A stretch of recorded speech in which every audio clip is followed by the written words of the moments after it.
Shamantakas Infraswari, Shamantakas Aurum. Premium 2, 3 and 4 BHK luxurious apartments near Pragati Nagar, Kaman, Bachpalli, Hyderabad.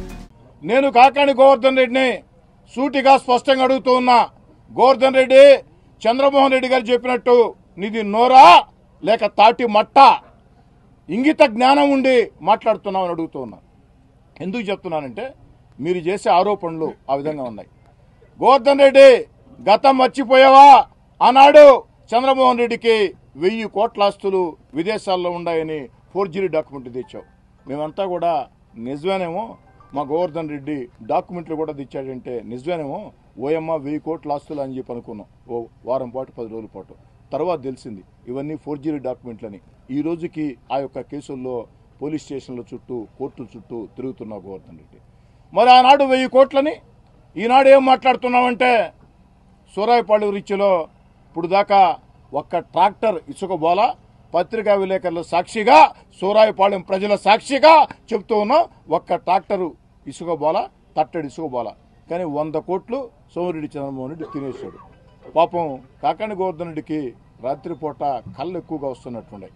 ఎందుకంటే గత 5 ఏళ్లుగా సర్వేపల్లి నియోజకవర్గంలో తాను చేసిన అక్రమాలు, అరాచకాలు అన్నీ గుర్తుకొచ్చి ఇవన్నీ ఎవరు అధికారంలో ఉన్నా కూడా చేస్తారని చెప్పిన భావించి ఆ కళ వచ్చి పక్క రోజు మాట్లాడుతున్నట్టున్నాడు. అయ్యా కాకాని గోవర్ధన్ రెడ్డి, నీకు ఇంగిత జ్ఞానం ఉంటే, నువ్వు నికార్సైన రాజకీయ వాదైతే రా, సూరాయిపాళెం రా, వచ్చి 100 కోట్ల రూపాయలు సోమిరెడ్డి చంద్రమోహన్ రెడ్డి తినేశాడని చెప్పు. నువ్వు ఏ విధంగా ఆధారాలు చూపించు. నువ్వు ఏ సవాల్ విసిరితే ఆ సవాలుకి మేమంతా కూడా సిద్ధంగా ఉన్నాం. ఈరోజు ఎంత దారుణంగా ప్రవర్తిస్తున్నానంటే చిన్నదానికి పెద్దానికి గోవర్ధన్ రెడ్డి, కాకాని గోవర్ధన్ రెడ్డి కాదు, సోషల్ మీడియా గోవర్ధన్ రెడ్డి. ఇప్పుడు సోషల్ మీడియాలో ఖర్చు కూడా లేదు, శ్రమ కూడా లేదు. ఇంట్లో ఉండి ఒక కెమెరా పెట్టుకుంటే ఇష్టం వచ్చిన వీడియోలు పెడతా ఉండొచ్చు. చంద్రమోహన్ రెడ్డి గారి దగ్గర నుంచి చంద్రబాబు నాయుడు గారి దాకా, లోకేష్ గారి దగ్గర నుంచి పవన్ కళ్యాణ్ గారి దాకా ప్రతి ఒక్కరి మీద ఇష్టారీతిగా విమర్శలు చేయటం అతనికి పరిపాటి అయిపోయింది. అయినా గోవర్ధన్ రెడ్డి, మన ఇద్దరిలో మాట, సర్వేపల్లిలో దోచుకునేదానికి ఏం మిగిలిందా చంద్రమోహన్ రెడ్డికి? గోవర్ధన్ రెడ్డి, సర్వేపల్లిలో దోచుకునేదానికి చంద్రమోహన్ రెడ్డికి ఏం మిగిల్చావు?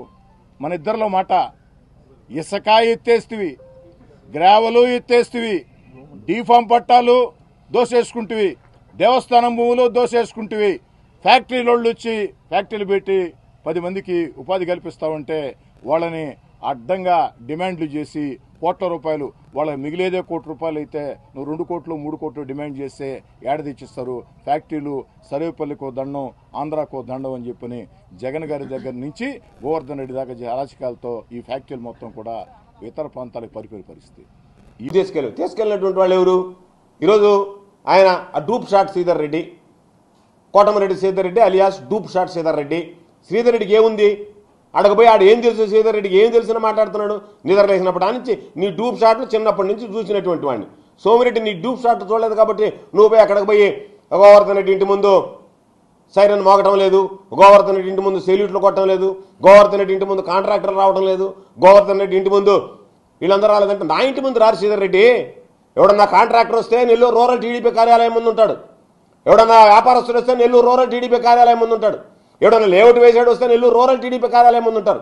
నా దగ్గరికి వాళ్ళు రారు శ్రీధర్ రెడ్డి, డూప్ షాట్ శ్రీధర్ రెడ్డి నా దగ్గరికి రారు వాళ్ళు. నా దగ్గరికి ఎవడన్నా వస్తే నా దగ్గరికి వచ్చేది ఎవరంటే ఎవడన్నా సమస్యలో ఉండేటువంటి ప్రజలు వస్తారు. ఈ దొంగ సోమిరెడ్డి లాంటి వాళ్ళ దగ్గరికి వెళ్ళి వాళ్ళకు వంతబాడి రేపేదో నాకే సహకారం అందిస్తాడనేటువంటి ఆలోచన చేయడం కాదు. మీకు ధైర్యం ఉంటే, నేను మరలా సవాల్ విసురుతున్నా, మీకు నిజంగా ధైర్యం ఉంటే, చిత్తశుద్ధి ఉంటే జరిగినటువంటి అక్రమాల మీద ఎటువంటి దర్యాప్తు చేస్తారో చేయించండి. లేదా కలెక్టర్ ఎస్పీని తీసుకురండి, మేము కూడా వస్తాం. మాకు ఊరు తెలియకుండా దొంగతనంగా మీరు మాత్రమే పెట్టుకోవడం కాదు. అధికారులు ఉండాలి. అధికారులు ఉంటే ఏం జరిగింది అనేటువంటిది అధికారులు చెప్తారు, ఎందువల్ల వాళ్ళు రాలేదని చెప్తారు. మా దగ్గర ఉన్నటువంటి ఆధారాలు సమర్పిస్తాం, అక్కడ ఉన్నటువంటి ప్రజల అభిప్రాయాన్ని తీసుకోండి. అది కానీ పద్ధతి ఏమి లేకుండా మీరు అక్కడికి వెళ్ళి ఇక్కడ ఏమి జరగలేదని మీకు మీరు క్లీన్ చిట్ ఇచ్చుకునేది ఏంది? ఈరోజు నేను అడుగుతున్నా, పొదలకూరులో ఏం మాట్లాడావు? నాకు సంబంధించినటువంటి బినామీలకు అక్రమ లేఅవుట్ ఉన్నాయన్నావు. నేను ఛాలెంజ్ విసురుతున్నాను నీకు. ఈరోజు నువ్వు వాళ్ళ దగ్గర డబ్బులు తీసుకొని వాళ్ళ మీద 468, 471 కేసులు పెట్టించావు, వాళ్ళ లేఅవుట్లు తవ్వించావు. ఈరోజు తవ్వించినటువంటి లేఅవుట్లకి నువ్వు ఎట్లా పర్మిషన్ ఇప్పించావు? నువ్వు పెట్టినటువంటి కేసుల్ని నువ్వు ఎట్లా పరిష్కరించావు? అంటే ఆ రోజు వాళ్ళు డబ్బులు ఇవ్వలేదు కాబట్టి, నీకు బేరం కుదరలేదు కాబట్టి చేసావు. పొదలకూరులో బస్ స్టాండ్లో సోమిరెడ్డి అంటే గబ్బు పట్టిపోయాడు. ఎప్పుడన్నా పొదలకూరు చరిత్రలో ఒక్క లేఅవుట్ దగ్గర ఒక్క ఎమ్మెల్యే ఇంతవరకు పనిచేసినటువంటి వాళ్ళు ₹1 డబ్బులు తీసుకునేటువంటి అటువంటి నీచ చరిత్ర కలిగినటువంటి నిన్ను భుజాన్ని వేసుకుని మిగతా వాళ్ళందరూ మోసేటట్టుగా మీరు దిగజారిపోతే, అటువంటి నీచుడు ఈరోజు మీకు మార్గదర్శిగా మారుతున్నాడు అనేటువంటి మాట మీరు మాట్లాడితే మిమ్మల్ని ఏ విధంగా అనుకుంటారు అనేటువంటి దాని గురించి ఆలోచన చేయండి. మీ క్రెడిబిలిటీ అసలు మీకు ఎంత క్రెడిబిలిటీ ఉందనే తర్వాత సంగతి. మీ క్రెడిబిలిటీ అనేటువంటిది పార్టీలలో ఎట్టంటిది ఏ విధంగా ఉంది, ఏ గాలి కాసాపేటటువంటి వాళ్ళ గురించి పెద్ద క్రెడిబిలిటీ ఉందని కూడా మనం మాట్లాడుకోవాల్సినటువంటి అవసరం లేదు. వీటన్నిటితో మాకు సంబంధం లే. సోమిరెడ్డి దోపిడీ చేసుకుంటారు, సోమిరెడ్డి దోపిడీకి మేమందరం మద్దతు ఇస్తామని చెప్పి మాట్లాడడానికి వెళ్ళరా? సోమిరెడ్డి లాంటి నీచ చరిత్ర కలిగినటువంటి వాడు నెల్లూరు జిల్లాలో ఈ సృష్టిలోనే ఉన్నాడు. సోమిరెడ్డి లాంటి అవినీతి పరుడు ఈ సృష్టిలోనే ఉన్నాడు. కాబట్టి ఈ కాకమ్మ కబుర్లు మానండి. మీరందరూ కలిసి కట్టకట్టుకుని వచ్చినంత మాత్రాన్ని ఏదో ఇక్కడ జరగలేదేదో జరిగింది కాబట్టి ఏదో మేము మాట్లాడేసామని అనుకుంటున్నారేమో. కాదు, మీకు చిత్తశుద్ధి ఉంటే నేను ఈరోజు కూడా చెప్తున్నా, మీ మాటలకు విలువ ఉండాలంటే మిగతా వాళ్ళ మాటల గురించి నేను పట్టించుకోను. వాళ్ళందరూ చిల్లర దొంగలు, చిల్లర చేష్టలు చేసేటువంటి వాళ్ళందరూ వచ్చి ఆడ మాట్లాడారు. వాళ్ళ గురించి పెద్దగా పట్టించుకోవాల్సినటువంటి అవసరం లేదు. ఒక ఎమ్మెల్యే స్థాయిలో నువ్వు మాట్లాడావు, అక్కడ స్థానికంగా ఉండేటువంటి సోమిరెడ్డి మాట్లాడాడు కాబట్టి నేను చెప్తున్నా, మీకు నిజంగా క్రెడిబిలిటీ ఉంటే, చిత్తశుద్ధి ఉంటే మీరు రండి, వచ్చి అక్కడ విచారణ చేయించండి. సోమిరెడ్డి దొంగ దొర రెండే మాటలు. సోమిరెడ్డి అవినీతి పరుడా, నీతిమంతుడా? సోమిరెడ్డి అక్రమార్జన లేదా సక్రమార్జన?